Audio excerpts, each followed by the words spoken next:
Minister, I also want to thank you for the Hot Meals programme. I mean, to me, it has been so beneficiary to children, their families that have always maybe been under pressure with their children going to school. It's an absolutely excellent scheme. But what I do want to ask you about is, we set up a St Clair's Hospitality soup kitchen in Greycull in Carlow. And Minister, there is no funding there. We're feeding children, we're giving out food parcels. I'd say there's about 100 food parcels going out a week. There's families coming in for dinners in the evening.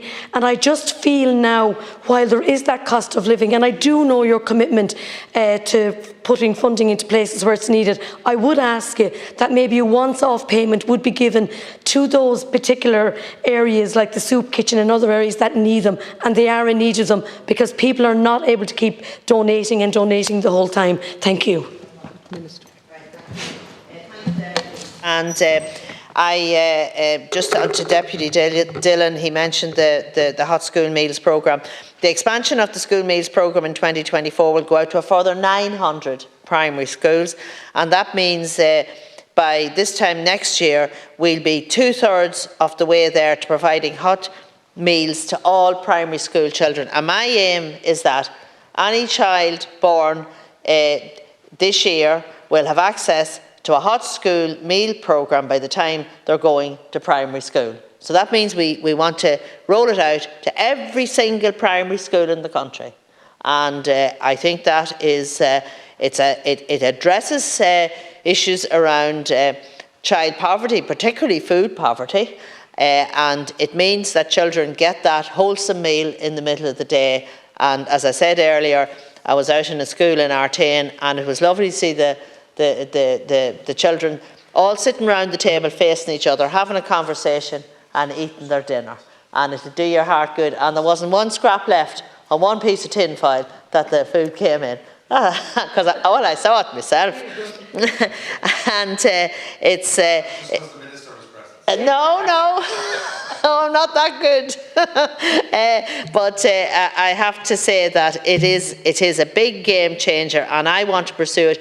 In terms of the secondary schools, well, I think it's. I felt first of all if we could deal with the primary schools first, because the younger children, they're not able to fend for themselves. When you get to secondary school, you might be able to put a bit of ham in the middle of 2 slices of bread and move on.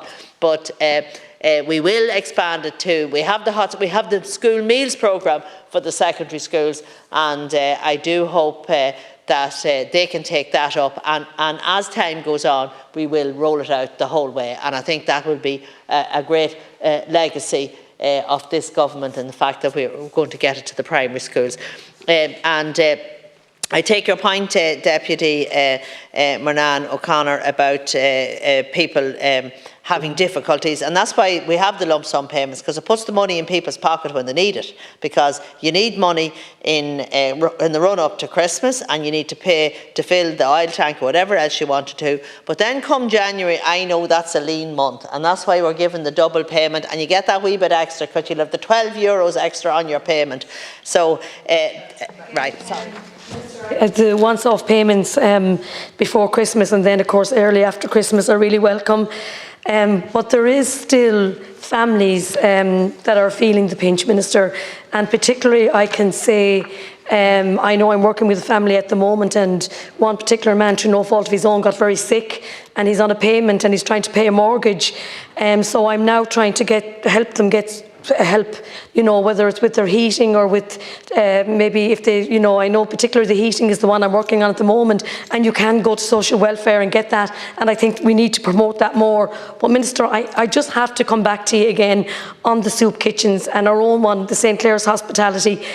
There is no funding available, and it's amazing. And Minister, I would really invite you down to Carlow to come to see our soup kitchen, which we call after the Port Clares. I would really love you to come and visit it, to see the families that are being fed there, to see the people that are coming in, and they are in really need. Is there something there that you could do to support them? Thank you. Minister, to conclude.